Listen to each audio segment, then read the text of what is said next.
അപ്പോൾ നമ്മൾ കഴിഞ്ഞ വീഡിയോയിൽ ഒരു ന്യൂമറിക് വാല്യൂ എൻ്റർ ചെയ്യുമ്പോഴുള്ള വ്യത്യാസവും ഒരു ടെക്സ്റ്റ് ആയിട്ടുള്ള വാല്യൂ എൻ്റർ ചെയ്യുമ്പോഴുള്ള വ്യത്യാസവും നമ്മൾ കണ്ടു.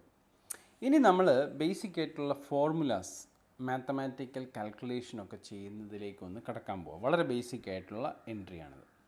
അപ്പോൾ അതിന് എനിക്കൊരു ടേബിൾ വേണം. നമ്മൾ മുമ്പേ ഉണ്ടാക്കിയ പോലെ തന്നെ ഞാനൊരു ടേബിൾ ഉണ്ടാക്കാൻ പോകാം. പക്ഷേ ഈ പ്രാവശ്യം ഞാൻ ഉണ്ടാക്കാൻ പോകുന്ന ഡേറ്റ എന്ന് പറയുന്നത് ഒരു സ്കൂളിലെ കുട്ടികളുടെ മാർക്കാണ്.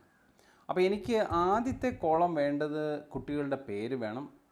പിന്നെ എനിക്ക് വേണ്ടത് സബ്ജക്റ്റ് വേണം. Maths, physics, chemistry. അപ്പോൾ ഈ 3 സബ്ജക്റ്റ് മാത്രമാണ് ഞാനിപ്പോൾ എടുക്കുന്നത്. അപ്പോൾ കുട്ടികളുടെ പേര് ഞാൻ എഴുതുവാണ് ഇവിടെ.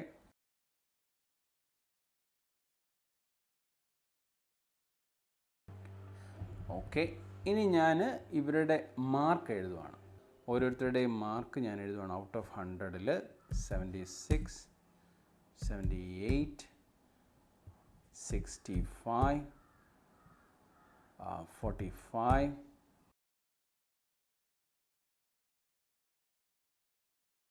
അപ്പോൾ ഇതൊന്ന് ഇനി ഇച്ചിരി വലുതാക്കണമെന്നുണ്ടെങ്കിൽ സൂം ഔട്ട് ചെയ്യാൻ നിങ്ങൾക്ക് 2 മെത്തേഡ് ഉപയോഗിക്കാം. ഒന്നെങ്കിൽ മൗസിൻ്റെ സ്ക്രോൾ വീല് കൺട്രോൾ കീ ഉപയോഗിച്ച് നിങ്ങൾക്ക് മൂവ് ചെയ്യാം.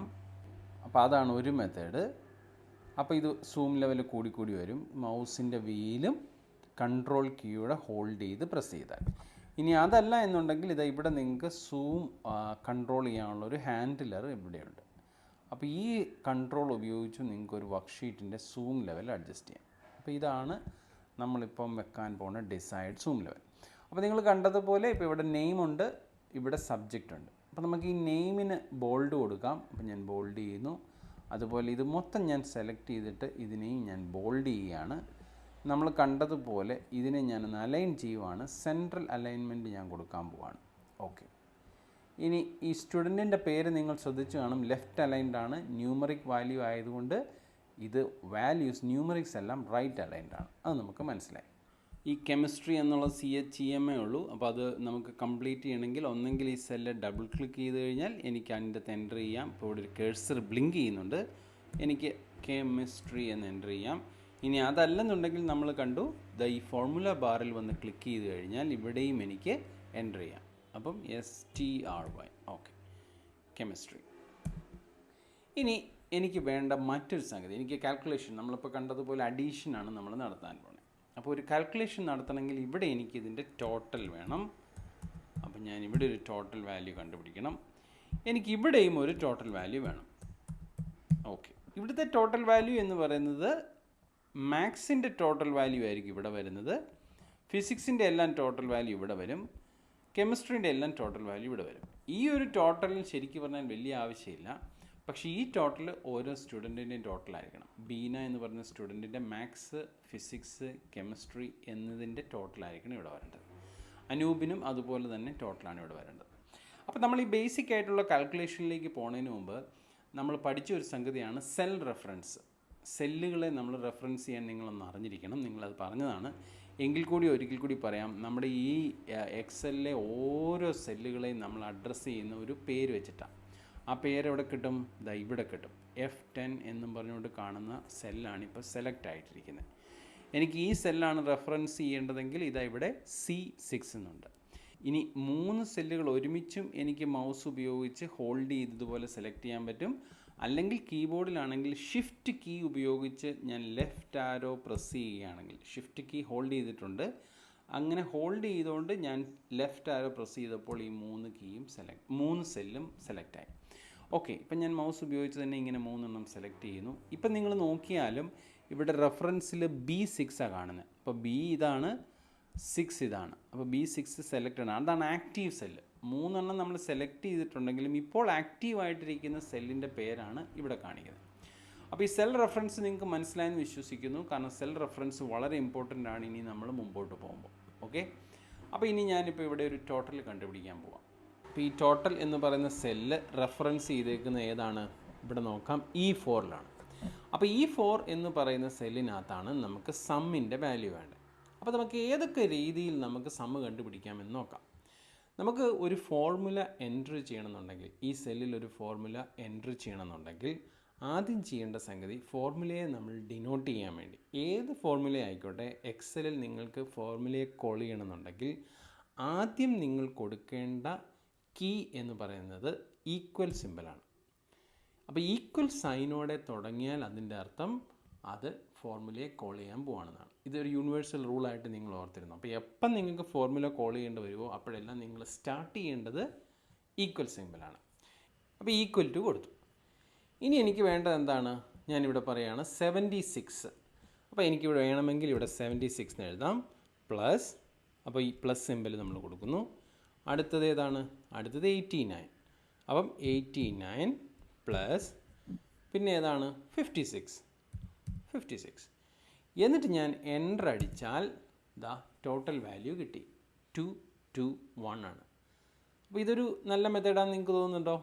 ആണ്, കുഴപ്പമില്ല. അപ്പോൾ ഈക്വൽ ടു കൊടുത്തു, 76, 89, ലാസ്റ്റ് വാല്യൂ ആയ 56 സം ചെയ്തപ്പോൾ ടോട്ടൽ കിട്ടി. ഇവിടെയും നമ്മൾ അതേ മെത്തേഡ് വേണമെങ്കിൽ തുടങ്ങാം. ഈക്വൽ ടു നമ്മുടെ വാല്യൂ എത്രയാണ്? 78 പ്ലസ് 45 പ്ലസ് 67. എൻ്റർ അടിച്ചു കഴിഞ്ഞാൽ അവിടെയും നമുക്ക് വാല്യൂ കിട്ടി. പക്ഷേ ഈ മെത്തേഡ് കുഴപ്പമൊന്നുമില്ല, പക്ഷേ ഇതൊരു പുവർ മെത്തേഡാണ് ആക്ച്വലി. ഇതിനകത്തുള്ള ഡ്രോബാക്ക്, ഇപ്പം നമുക്ക് 3 വാല്യൂ ഉണ്ടായിരുന്നത് കൊണ്ട് ആ 3 വാല്യൂ ഇവിടെ എഴുതാൻ പറ്റി. ഇതൊരു 1000 വാല്യൂസ് ഇതുപോലെ റോ ആയിട്ടുള്ള ഒരു സ്റ്റുഡൻറ്റിൻ്റെ ഡേറ്റയോ അല്ലെങ്കിൽ ഒരു കമ്പനിയിലെ വേറെ എന്തെങ്കിലും ഡേറ്റ ആയിക്കോട്ടെ, നിങ്ങൾക്ക് ഓരോന്നോരോന്ന് ഇങ്ങനെ എഴുതി പോകാൻ പറ്റുമോ? പ്രാക്ടിക്കൽ അല്ല. ഒരു പ്രശ്നം. രണ്ടാമത്തെ പ്രശ്നം, നിങ്ങളിങ്ങനെ എഴുതി വന്നപ്പോൾ സപ്പോസ് ഇവിടെ 56 എന്നുള്ളത് അബദ്ധവശാൽ നിങ്ങൾ എഴുതി വന്നപ്പോഴത്തേക്ക് 55 ആയി പോയെന്ന് വിചാരിക്കുക. 56 ആണ് വരേണ്ടത്, പക്ഷേ അബദ്ധവശാൽ നിങ്ങൾ 55 ആണ് എഴുതിയത്. അപ്പോൾ അങ്ങനെയാകുമ്പോൾ മാർക്ക് തെറ്റിപ്പോവും. അപ്പോൾ മിസ്റ്റേക്ക് വരാനുള്ള സാധ്യതയുണ്ട്. ഇനി വേറൊരു പ്രശ്നം, ഇവിടെ ആക്ച്വലി ഒരു ചേഞ്ചസ് ഉണ്ട്. ഇപ്പോൾ 89 എന്നുള്ളത് സ്റ്റുഡൻറ്റ് പോയി ഒരു റീവാലുവേഷന് കൊടുത്തിട്ട് ആ മാർക്ക് സ്റ്റുഡൻറ്റ് മാറ്റിയിട്ട് 90 എന്നാക്കുക. റീവാലുവേഷൻ കഴിഞ്ഞ് വന്നപ്പോൾ 89 എന്നുള്ളത് 90 ആയാലും ടോട്ടൽസ് അഫക്റ്റ് ആവുന്നില്ല. അപ്പോൾ ഇങ്ങനെ പ്രശ്നങ്ങളാണ് ഈ മെത്തേഡിനുള്ളത്. അപ്പോൾ ഈ മെത്തേഡ് വേണ്ട നമുക്ക്. അപ്പോൾ ഞാനതൊന്ന് ഡിലീറ്റ് ചെയ്യുക. നോ, ഇത് വർക്കൗട്ട് ആകുന്ന മെത്തേഡല്ല. ഇനി അടുത്ത മെത്തേഡ് ഏതാണെന്ന് നമുക്ക് നോക്കാം. വീണ്ടും ഞാൻ ഈ സെല്ലിൽ വന്നു, ഈസ് ഈക്വൽ ടു കൊടുക്കുന്നു. ഇനി അടുത്തൊരു മെത്തേഡ് കുറച്ചുകൂടി എഫിഷ്യൻ്റാണ്. എങ്ങനെയാണ്? ഞാൻ ഈ 76 എന്ന് പറയുന്ന ഈ സെല്ലിനെ ഇങ്ങോട്ട് കോൾ ചെയ്യാൻ പോവാം. അതിനെന്ത് ചെയ്യുന്നു? ഈക്വൽ ടു കഴിഞ്ഞിട്ട് ഈ സെല്ലിനെ ഇവിടെ കോൾ ചെയ്തു. B4 ആണത്. അപ്പോൾ ഇത് B, ഇവിടെ 4. യെസ്. അപ്പോൾ B4 പ്ലസ് അടുത്ത് ഈ സെല്ലിനെ ഞാൻ കോൾ ചെയ്യാൻ പോവാം. അത് ഏതായിട്ട് വരും? C4 ആയിട്ട് വരും. അപ്പോൾ C4 പ്ലസ് അടുത്ത് D4. ഇത് 4, ഇവിടെ നമുക്ക് 4. അപ്പോൾ D4. അപ്പോൾ 3 സെല്ലിനെ ഞാനിങ്ങനെ കോൾ ചെയ്തു. അപ്പോൾ B4 plus C4 plus D4. ഇനി ഞാൻ എൻ്റർ അടിച്ചാൽ വാവ്, സൂപ്പർ, 222 എനിക്ക് കിട്ടി. അപ്പം ഇതിൻ്റെ ഒരു അഡ്വാൻറ്റേജ് നോക്കിയേ, നിങ്ങൾ റീവാലുവേഷൻ കഴിഞ്ഞപ്പോൾ 89 എന്നുള്ളത് 90 ആയെന്ന് നമ്മൾ മുമ്പേ കണ്ടു.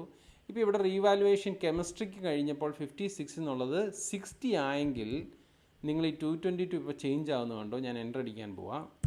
കണ്ടോ? 226 ആയി. അപ്പോൾ ഇവിടെ ഇപ്പോൾ എന്ത് ചേഞ്ചസ് വരുത്തിയാലും അത് റിഫ്ലക്റ്റ് ആവുന്ന കണ്ടോ? ഇപ്പോൾ ഇവിടെ ഞാൻ 80 ആക്കാൻ പോവുകയാണ്. കണ്ടോ? 230 ആയി. അപ്പം ഇതൊരു എഫിഷ്യൻറ്റ് മെത്തേഡാണ്. അപ്പം സെല്ലിലെ വാല്യൂസ് മാറുന്നതനുസരിച്ച് ഈ ടോട്ടലും മാറുന്നുണ്ട്. കാരണം നമ്മൾ റെഫറൻസ് കൊടുത്തേക്കുവാണ്, സെൽ റെഫറൻസ്. അപ്പോൾ ഈ സെല്ലിൽ എന്തൊക്കെ വാല്യൂ ഉണ്ടോ അതിനെ ഇത് സം ചെയ്തോളും. കുറച്ചുകൂടെ എഫിഷ്യൻ്റായി കാര്യങ്ങൾ. ബട്ട് സ്റ്റിൽ ഇതും ഒരു ബെറ്റർ മെത്തേഡല്ല. കാരണം നമുക്കൊരിക്കലും ഓരോ സെല്ലിനെയും പോയി ഇങ്ങനെ പിക്ക് ചെയ്തുകൊണ്ട് വരാൻ പറ്റത്തില്ല. എങ്ങനെ നിങ്ങൾ പിക്ക് ചെയ്യും? ഓരോന്നോരോന്ന് സെലക്ട് ചെയ്ത് കൊണ്ടുവരണം. പക്ഷെ അതൊരു നല്ല മെത്തേഡല്ല. പക്ഷേ ഇത് നിങ്ങൾ അറിഞ്ഞിരിക്കണം. ബിക്കോസ് നിങ്ങൾക്ക് ഭാവിയിലേക്കുള്ള കാര്യങ്ങൾ നിങ്ങൾ പ്രോബ്ലം സോൾവ് ചെയ്യുമ്പോൾ ഈ റെഫറൻസിങ് മെത്തേഡ് അറിഞ്ഞിരിക്കണം. അതിനുവേണ്ടി ഇതൊന്ന് കാണിച്ചതേ ഉള്ളൂ. ഇനി എഫിഷ്യൻ്റ് ആയിട്ടുള്ള മെത്തേഡ് ഞാനിത് ഇവിടെ ചെയ്യാൻ പോവാം. എന്ത് ചെയ്യാൻ പോകണു? ഈസ് ഈക്വൽ ടു എന്ന് പറഞ്ഞിട്ട് ഞാൻ ഇവിടെ സം എന്ന് പറയുന്ന ഒരു ഫംഗ്ഷനെ കോൾ ചെയ്യാൻ പോവാം. സം ഇതുണ്ട്. എക്സലിൽ ഇഷ്ടംപോലെ ഫങ്ഷൻസ് ഉണ്ട്. അപ്പം അതിലെ ഒരു ഫംഗ്ഷനാണ് സം എന്ന് പറയുന്ന ഫംഗ്ഷൻ. അപ്പോൾ സം എന്ന് പറയുന്ന ഫംഗ്ഷനെ കോൾ ചെയ്യുന്നു. അതിനുശേഷം ഇവിടെ ഒരു ടൂൾ ടിപ്പ് പോലൊരു വാല്യൂ നിങ്ങൾക്ക് വന്നിട്ടുണ്ട് സമ്മിൻ എന്തിനാണെന്നുള്ളത്. Add all the numbers in a range of cells. അപ്പം ഇതെങ്ങനെയാണ് ഇത് ഫോർമുലേറ്റ് ചെയ്യേണ്ടതെന്ന് വെച്ച് കഴിഞ്ഞാൽ ഈസ് ഈക്വൽ ടു സം, അതിനുശേഷം ഒരു ബ്രാക്കറ്റ് ഓപ്പൺ ചെയ്യുക. ബ്രാക്കറ്റ് ഓപ്പൺ ചെയ്തപ്പോൾ ഇവർ സജഷൻ പറഞ്ഞു നമ്പർ 1 കോമ നമ്പർ 1 അല്ലെങ്കിൽ നമ്പർ 2, നമ്പർ 1 കോമ നമ്പർ 2 എന്ന് ഇവിടെ സജഷൻ തന്നിട്ടുണ്ട്. അപ്പോൾ നമ്മൾ ഇനി ഇവിടെ നമ്പേഴ്സ് കൊടുത്താൽ മതി. അപ്പോൾ അതിന് ഞാൻ എന്ത് ചെയ്യുന്നു, ഈ സെൽ റെഫറൻസ് സെലക്ട് ചെയ്യാൻ പോകും. ഇതാ ഇവിടുന്ന് ഈ 3 എണ്ണത്തെ ഞാൻ സെലക്ട് ചെയ്തു. അപ്പോൾ നിങ്ങൾ നോക്കി ഇപ്പോൾ സംഭവിച്ചത്. എന്നിട്ട് ഞാൻ നേരെ എൻ്റർ അടിക്കാൻ പോവുകയാണ്. B5:D5. അപ്പോൾ B ഇതാണ്, 5 ഇതാണ്, B5 തൊട്ട് അതുകൊണ്ടാണ് കോളൻ വന്നേക്കുന്നത് D5 വരെയുള്ള വാല്യൂ എന്നാണ് ഇതിൻ്റെ അർത്ഥം. ഇനി ശരിക്കും പറഞ്ഞാൽ ഒരു ക്ലോസ് ബ്രാക്കറ്റ് ആണ് വേണ്ടത്. അതില്ലെങ്കിലും കുഴപ്പമില്ല. ഞാൻ എൻ്റർ അടിച്ചു കഴിഞ്ഞാൽ 190 ക്ലോസ് ബ്രാക്കറ്റ് ഓട്ടോമാറ്റിക്കലി അവർ തന്നെ സിസ്റ്റം തന്നെ ഇട്ടോളും. അപ്പോൾ 190 എന്ന് വന്നു. അപ്പോൾ ഇതൊരു ഹൈ എഫിഷ്യൻറ്റ് മെത്തേഡ് അല്ലേ. Is equal to sum of, ഇനി നമുക്ക് വേണ്ട ഇതാണ് ജോൺ. നേരെ ഇങ്ങനെ സെലക്ട് ചെയ്യുന്നു, എൻ്റർ അടിക്കുന്നു, 188. അപ്പം ഇത് എഫിഷ്യൻറ്റ് മെത്തേഡാണ്. ഇവിടെ ഇനി എന്ത് ചേഞ്ചസ് വന്നാലും കുഴപ്പമില്ല. 56 എന്നുള്ള 60 ആയാലും നോ പ്രോബ്ലം. ഇത് കേട്ടോ, വാല്യൂ തന്നെ അഡ്ജസ്റ്റഡ് ആയി. അപ്പം ഇതൊരു ഇൻട്രസ്റ്റിംഗ് മെത്തേഡാണ്. അപ്പോൾ ഫോർമുല എൻട്രി ചെയ്യാനുള്ള മെത്തേഡാണ് ഞാൻ നിങ്ങളെ കാണിച്ചത്. അപ്പോൾ ഈ വർക്ക്ഷീറ്റ് ഞാൻ ഇനി സൈറ്റിൽ നിങ്ങൾക്ക് പ്രാക്ടീസ് ചെയ്യാൻ വേണ്ടി ഞാൻ അപ്ലോഡ് ചെയ്യുന്നുണ്ട്. അപ്പോൾ നിങ്ങൾക്ക് റിസോഴ്സസിൽ പോയി ഇത് ഡൗൺലോഡ് ചെയ്യാം. നിങ്ങൾക്ക് ഈ പറയുന്ന ടോട്ടൽസ് എല്ലാം ഇനി കണ്ടുപിടിക്കാം. അപ്പോൾ ഞാനിവിടെ അതിനൊരു കളർ ഇടുവാണ്. ടോട്ടൽസ് നിങ്ങൾ കണ്ടുപിടിക്കേണ്ട ഭാഗം ഇത്രയുമാണ്. അപ്പോൾ ഈ ടോട്ടൽസ് നിങ്ങൾ കണ്ടുപിടിക്കുക, ഈ ടോട്ടൽസ് നിങ്ങൾ കണ്ടുപിടിക്കുക, ഈ ടോട്ടൽസ് നിങ്ങൾ കണ്ടുപിടിക്കുക. അതിനുശേഷം നിങ്ങൾക്ക് എക്സസൈസ് ആയിട്ട് ഇത് തരികയാണ്. അപ്പോൾ ഓക്കെ, ഇതൊരു വെരി ബേസിക് ഫോർമുലയാണ് നമ്മളിപ്പോൾ എൻ്റർ ചെയ്തത്. നിങ്ങൾക്കിത് മനസ്സിലായെന്ന് വിചാരിക്കുന്നു. അപ്പം ഈ മെത്തേഡാണ് ശരിക്കും പറഞ്ഞു കഴിഞ്ഞാൽ എഫിഷ്യൻറ്റ് മെത്തേഡ് എന്ന് പറയുന്നത്. അപ്പം ഞാനിതിനി ഇതൊന്ന് സേവ് ചെയ്യുവാണ്. സേവ് ചെയ്യുന്നത് ഞാൻ മുമ്പേ കാണിച്ചു എന്ന് ഓർക്കുന്നു, ബട്ട് സ്റ്റിൽ എനിക്ക് നിങ്ങളൊന്ന് കാണിക്കണം എന്ന് തോന്നുന്നു. ഫയൽ, ഞാനിവിടെ സേവ് എ കോപ്പി കൊടുക്കുകയാണ്. ഓൾറെഡി സേവ് ചെയ്ത്, അതുകൊണ്ടാണ് സേവ് എ കോപ്പി കൊടുക്കുന്നത്. സേവ് എ കോപ്പി, ബ്രൗസ്, അതിനുശേഷം ഞാൻ എൻ്റെ ലൊക്കേഷൻസ് കാണിച്ചു കൊടുക്കാൻ പോവാണ്. ഞാൻ ഡെസ്ക്ടോപ്പ് സെലക്ട് ചെയ്യുന്നു. ഡെസ്ക്ടോപ്പിൽ ഞാൻ എൻ്റെ പ്ലോട്ടിറ്റ് എന്ന് പറയുന്നതിനകത്ത് എക്സലിനകത്ത് ഇത് സം എന്ന് പറഞ്ഞ് സേവ് ചെയ്യാൻ പോവാണ്. അപ്പം നേരെ സേവ് കൊടുക്കുന്നു. ഓക്കെ.